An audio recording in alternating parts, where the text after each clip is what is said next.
اعظم نذیر تارڑ خطاب کر رہے ہیں۔ معاملہ جو ہے وہ اس معزز ایوان کی کنسیڈریشن کے لیے ہاؤس کے سامنے آپ کی اجازت سے پیش کرنا چاہوں گا۔ جناب اسپیکر، ہم سب اس بات سے آگاہ ہیں کہ جب پنجاب اور خیبر پختونخوا اسمبلیز کو ایک شخص کی انا کی بھینٹ چڑھایا گیا اور وہ تحلیل ہوئی تو اس بابت میں کویسچن آیا کہ جو انتخابات ہیں جنرل الیکشنز پنجاب اور خیبر پختونخوا میں وہ 90 روز میں منعقد ہونے ہیں، اس میں مختلف آراء بھی آئیں اور الیکشن کمیشن جو کہ آئین کے آرٹیکل 218 کے تحت با اختیار ہے اس معاملے میں کہ وہ الیکشنز کا شفاف اور غیر جانبدارانہ انعقاد کروائے، اس نے پروسیس شروع کیا۔ اس عرصے میں لاہور ہائی کورٹ اور پشاور ہائی کورٹ میں پٹیشنز فائل ہوئیں، وہ پٹیشنز ابھی پینڈنگ تھی اور ایک درخواست میں فیصلہ ہونے کے بعد اس کی ICA تھی کہ سو موٹو کیس نمبر 1/2023 جو ہے اس کے لیے سپریم کورٹ آف پاکستان میں وہ ایک معاملہ تو چل رہا تھا کسی CCPO کی تبادلے اور معطلی کے بارے میں، لیکن اس میں 2 معزز جج صاحبان نے بھجوایا چیف جسٹس صاحب کے اس پہ آپ سو موٹو لیں اور انتخابات کے انعقاد کے لیے حکم جاری کیا جائے یا دیکھا جائے۔ تو 9 رکنی بینچ آپ سب کے نوٹس میں ہے، 9 رکنی بینچ کانسٹیٹیوٹ کیا گیا۔ سیاسی جماعتیں جن میں پاکستان پیپلز پارٹی، پاکستان مسلم لیگ نون، جمعیت علماء اسلام شامل تھی، انہوں نے ان 2 جج صاحبان پہ جنہوں نے یہ نوٹ انیشیٹ کروایا تھا اور انہوں نے اپنے اس حکم میں جس کے ذریعے انہوں نے چیف جسٹس صاحب سے کہا سو موٹو لیا جائے،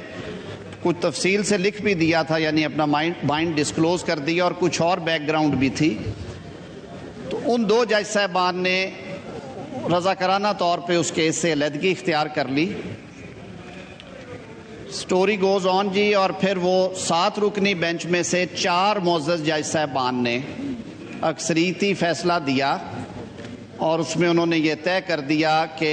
جو سپریم کورٹ کی اوریجنل جورسڈکشن ہے 184(3)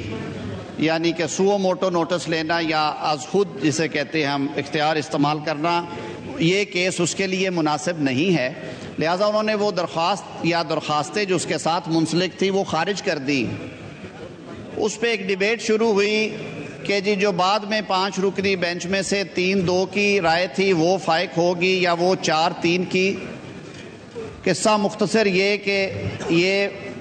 جو ڈیٹیلڈ ججمنٹ آنے پہ یہ بات طے ہوئی، ثابت ہوئی کہ 4 معزز جج صاحبان نے بالکل کلیئرٹی کے ساتھ 7 میں سے وہ درخواستیں خارج کی تھی۔ معاملہ سر یہاں پہ نہیں رکا، معاملہ اس ایوان میں بھی ڈسکس ہوا اور اس معزز ایوان نے قرارداد منظور کی جس میں انہوں نے کہا کہ یہ ایک سیاسی مقدمہ تھا، ایک پولیٹیکل کویسچن تھا، لیگل اور کانسٹیٹیوشنل کے ساتھ ساتھ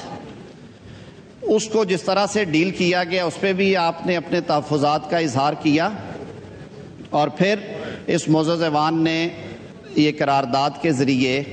یہ بات طے کر دی کہ فیصلہ جو ہے وہ 4 جج صاحبان کا جو میجورٹی ڈیسیژن ہے یہ معزز ایوان اس کو مانتا ہے۔ اس ایوان نے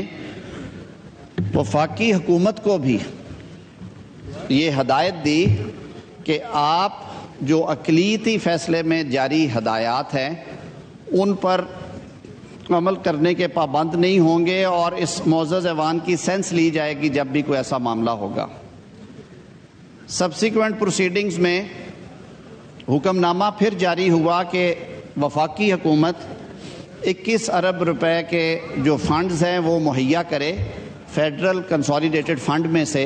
الیکشن کمیشن آف پاکستان کو، اور وہ رقوم جو ہیں وہ ایک اسپیسیفائڈ ٹائم کے اندر پرووائڈ کرنا تھی۔ وفاقی کابینہ میں جب یہ حکم آیا عدالت عظمیٰ سے تو کیونکہ یہ ایوان آلریڈی فیصلہ دے چکا تھا، اپنی اکثریتی رائے کا اظہار کر چکا تھا، قرارداد اڈاپٹ کر چکا تھا، تو فیڈرل کیبنٹ نے in fitness of things and in view of the background کہ یہ الٹیمیٹلی اماؤنٹس جو ہیں فیڈرل کنسولیڈیٹڈ فنڈ سے ان کا جو اجرا کی اجازت ہے وہ اس معزز ایوان کا آئینی اختیار ہے. تو ایک بل جو ہے وہ وفاقی حکومت نے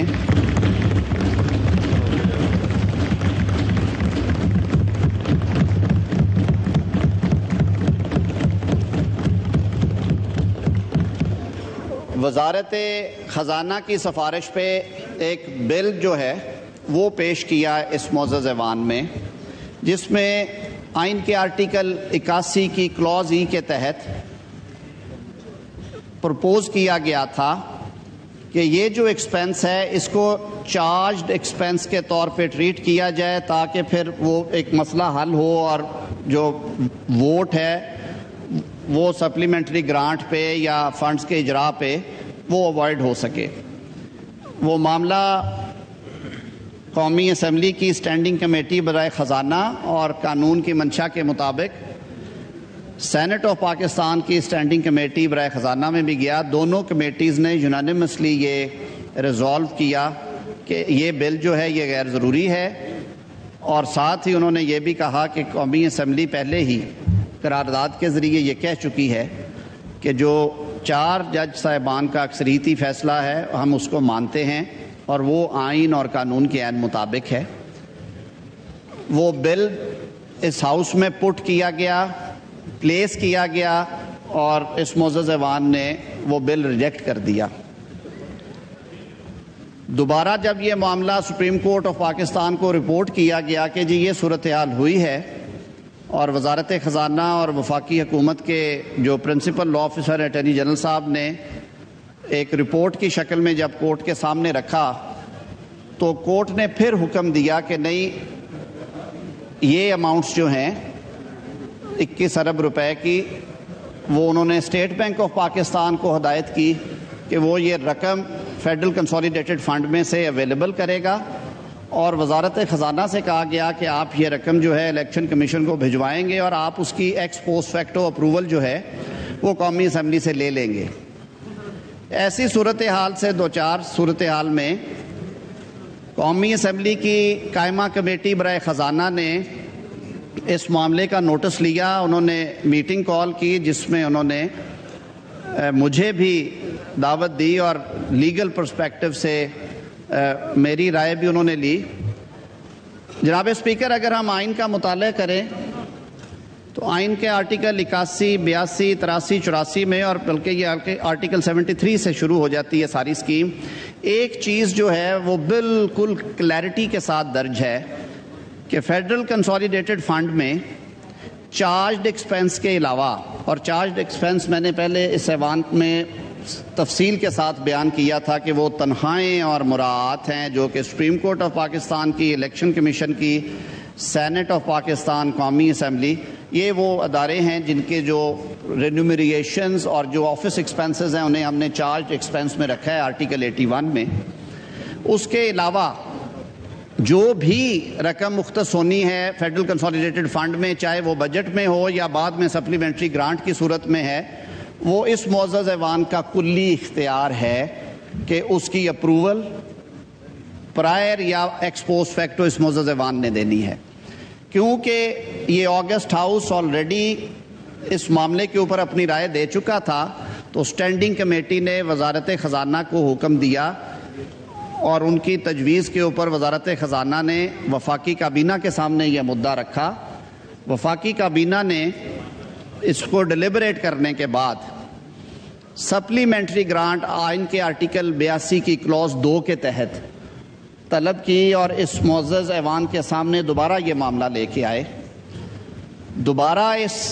آگسٹ ہاؤس نے اس کو ڈیلیبریٹ کیا، اس پہ گفتگو ہوئی. مجھے یاد ہے اس دن میرے آئل کے اس طرف بیٹھے دوستوں میں سے محسن لغاری صاحب نے بھی اس پہ گفتگو کی، اور انہوں نے کہا کہ یہ چارجڈ ہے. پھر انہیں بتایا گیا یہ چارجڈ ایکسپنس نہیں ہے. کہا گیا کہ یہ ایکس پوسٹ فیکٹو ہمیشہ ہو جاتی ہے. یہ بھی سمجھایا تھا، اور آج پھر یہ میں عرض کر دیتا ہوں کہ یہ بات کسی حد تک درست ہے کہ وفاقی حکومت ان مینی انسٹانسز سپلیمنٹری گرانٹس کو ECC اور کیبنٹ سے اپروو کروا کے وہ اماؤنٹس جو ہیں وہ سپینڈ کی جاتی ہیں، لیکن ایک اماؤنٹ کو مالی سال ختم ہونے سے پہلے اور بجٹ آئندہ سال کا پیش ہونے کے بعد، آپ لوگ میرے سے بہت زیادہ جانتے ہیں، آپ اس ایک سپلیمنٹری گرانٹ کو، ان موشنز کو ٹیک اپ کرتے ہیں، ان کو گرانٹ کرتے ہیں یا ان کو ریجیکٹ کرنے کا اختیار آپ کو ہوتا ہے۔ جناب اسپیکر، اس کیس میں کیونکہ عدالتی احکامات تھے اور یہ ہاؤس کیونکہ آلریڈی 2 دفعہ بڑی کلیئرٹی کے ساتھ اپنی سینس بھی دے چکا تھا، ووٹ بھی کر چکا تھا، اور اس ہاؤس کا یہ حکم تھا وفاقی حکومت کو کہ اس بالا معزز ایوان کے سامنے رکھے بغیر فیڈرل کنسولیڈیٹڈ فنڈ سے اس مد میں آپ نے دینی ہے، تو ہم سے آپ نے اپروول یہاں سے ہونی ہے۔ اس کی وجہ یہ ہے کہ آج اگر وفاقی حکومت وہ 21 ارب روپے کی رقم جاری کر بھی دے تو اس ہاؤس نے کل کو ایکس پوسٹ فیکٹو دینی ہے، تو اگر کل کو آپ ایکس پوسٹ فیکٹو اپروول نہیں دیتے تو وہ جو 21 ارب کا بلیک ہول ہے اس کا ذمہ دار کون ہوگا، وہ ریکور کس سے ہوں گے، وہ قومی خزانے سے نکلی ہوئی رقم ہے، وہ کہاں پہ گنی جائے گی؟ تو اسی تناظر میں سپلیمنٹری گرانٹ جو تھی، کابینہ نے کہا کہ اس معزز ایوان کے سامنے رکھی جائے، اور یہ ساری باتیں آپ کے سامنے رکھی گئی۔ یہ کلی اختیار ہے آئین ایوان کے تحت عوام کے منتخب کردہ اس ایوان کا۔ اس ایوان نے اپنا رائٹ ایکسرسائز کیا، اور وہ جو گرانٹ تھی، جو ڈیمانڈ تھی موشن نمبر 64A، وہ ریجیکٹ ہوئی۔ یہ صورتحال بھی دوبارہ جب سپریم کورٹ آف پاکستان کے سامنے اٹارنی جنرل صاحب نے رکھی تو انہوں نے گزشتہ ہیئرنگ میں جناب اسپیکر کچھ احکامات جاری کیے جو کہ آج وفاقی کابینہ کے سامنے رکھے گئے۔ 19 اپریل 2023 کا جو حکم نامہ ہے اس کا پیرا 8 میں سے کچھ پورشن میں اس معزز ایوان کے گوش گزار کروں گا، کیونکہ دوبارہ یہ حکم ہوا کہ وفاقی حکومت یہ فنڈز ریلیز کر دے،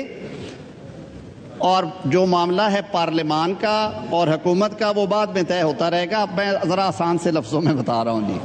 تو میں اس کے کچھ ایکسٹریکٹس پڑھے بھی دیتا ہوں۔ When viewed from this perspective, the rejection of demand number 64A has serious constitutional implications کہ اس کے بڑے آئینی کچھ مضمرات ہیں۔ One possibility is that the government, and also since the federal cabinet is appointed on the advice of and is headed by him, the Prime Minister, have lost the confidence of the majority of the members of National Assembly کہ جی یہ لگ یہ رہا ہے کہ اگر demand reject ہوئی ہے تو وزیر اعظم یا کابینہ جو ہے تو وہ ایوان کا اعتماد کھو چکی ہے۔ اس پہ لرنڈ اٹارنی جنرل نے کہا categorically stated that this was not so کہ ایسی بات نہیں ہے۔ ایوان قومی اسمبلی کی اکثریت جو ہے وہ آج بھی وزیر اعظم کے ساتھ ہے اور ان پہ اعتماد کا اظہار کرتی ہے، تو اس پہ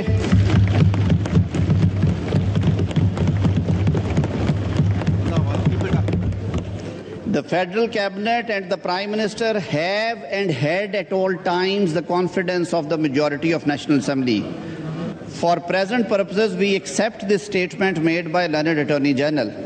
انہوں نے کہا ہم نے یہ مان لیا، لیکن the other possibility then is that the putative rejection of demand number 64A is to be regarded as anomalous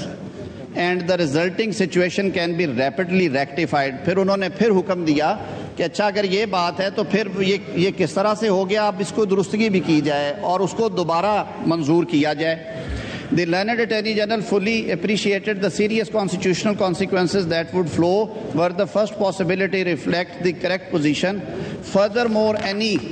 future to and fro of this matter between the executive and legislative branches would not advance or serve any constitutional purpose. اب court نے کہہ دیا کہ یہ جو executive اور مقننہ کے درمیان یہ جو ہے رقوم کے جاری کرنے کا معاملہ، انہوں نے کہا اس کو پس پش ڈال دیا جائے، میں آسان لفظوں میں کہہ رہا ہوں، اور یہ اماؤنٹ جاری کر دی جائے۔ آج فیڈرل کیبنٹ میں یہ بات ڈسکس ہوئی ایٹ لینتھ۔ قانون کے طالب علم کے طور پہ میں بھی سمجھتا ہوں، آئین میں نے بھی پڑھا اور آج پھر دوبارہ پڑھا اور فیڈرل کیبنٹ کی میٹنگ کے اندر بھی پڑھا کہ وزارت خزانہ جب یہ دوبارہ ڈیمانڈ لے کے آئی کورٹ کے احکامات کے تابع تو ایک چیز جو میں نے پہلے شروع میں کہی تھی کہ آئین کے آرٹیکلز 81, 82, 83, 84 میں بالکل یہ وضاحت کے ساتھ درج ہے کہ فیڈرل کنسولیڈیٹڈ فنڈ سے یعنی کہ جو پبلک ایکسچیکر جو اسٹیٹ کا جو حکومت کا گورنمنٹ کا پرس ہے اس میں سے جب بھی اماؤنٹ نکلے گی وہ مشروط ہوگی قومی اسمبلی کی منظوری سے۔ اس پرٹیکولر کیس میں یہ معزز ایوان کیٹیگوریکلی یہ حکم دے چکا ہے اور ووٹ کے ذریعے یہ بات کہہ چکا ہے کہ یہ اماؤنٹ اس ہیڈ میں سے نہیں دی جا سکتی فار سرٹن ریزنز، اور یہ اختیار ہے اس ایوان کا کہ وہ ریزنز کے ساتھ and even without reason on the basis of vote in 22 crore عوام کے دیے ہوئے مینڈیٹ کے تحت آپ یہ فیصلے کرتے ہیں۔ تو فیڈرل کیبنٹ نے آج پھر اس سچویشن کو اسیس کرنے کے بعد ڈیلیبریٹ اپون کرنے کے بعد یہ مناسب جانا کہ اس ڈیمانڈ کو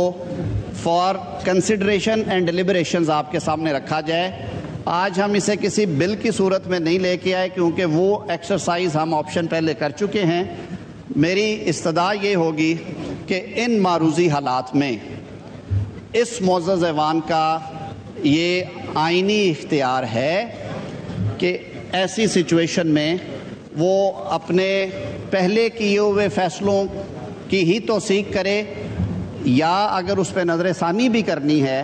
تو یہ بات میں on the floor of the house کہہ رہا ہوں، یہ اختیار نہ وفاقی حکومت کا ہے نہ کسی اور ادارے اور اتھارٹی کا ہے، یہ کلی آئینی اختیار اس معزز ایوان کا ہے، یہاں بیٹھے ہوئے میرے ان معزز بہنوں اور بھائیوں کا ہے۔ تو یہ ان گزارشات کے ساتھ میں مزید یہ عرض کرنا چاہوں گا کہ اگر وزیر خزانہ صاحب کا بھی آپ ویو لینا چاہیں، میں نے جو اس کو لیگلی اسیس کر کے کیبنٹ میں آج جو ڈسکشن ہوئی تھی اس کا خلاصہ آپ کے سامنے رکھ دیا ہے۔ اس معزز ایوان کے لیے ہوگا کہ اس پہ ڈسکس بھی کریں، اور یہ بات کہ آئین پاکستان نے جو فائنینشیل اٹانومی اور جو اختیار اس معزز ایوان کو دیا ہوا ہے اسے ایکسرسائز کرنا آپ کی منشا اور ول پہ ہے، نہ وہ میری منشا کے تابع ہے نہ وہ وفاقی کابینہ کے منشا کے تابع ہے۔ یہ میں صرف گوش گزار کرنا چاہتا تھا۔ جناب اسپیکر، بہت شکریہ، آپ نے وقت عنایت کیا۔